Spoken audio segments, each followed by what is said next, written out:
কাটলাম বলে ইয়া করছে টাইম নাই যে ছাগলের এতটা খাইলো এটা কি ঠিক করলো আর সেইরেলে সেইরাইছেন তার ছাগলটা ভালো করে ভিডিও দিয়েছে সোহাগে পিনছে পায়জামা বুঝতি সোহাগে যে পায়জামা পিনছে সোহাগে দিছে আজ্ঞা তুমি সবসময় ইউটিউবে ছাড়ো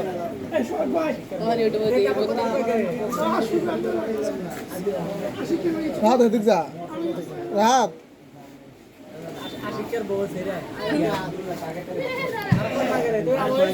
ভালো হয়ে গেছে গাড়ি এতে অসুস্থ রেতে ভালো হয়ে গেছে গাড়ি আর এটা করতে আবার ওটা উর্বি দিয়ে আছে একটা মাছা টাঙ্গাই লইবেন মাছা টাঙ্গাইয়া মাছাটার মধ্যে আছে না বইবে লঙ্গিটা আলকি দিয়া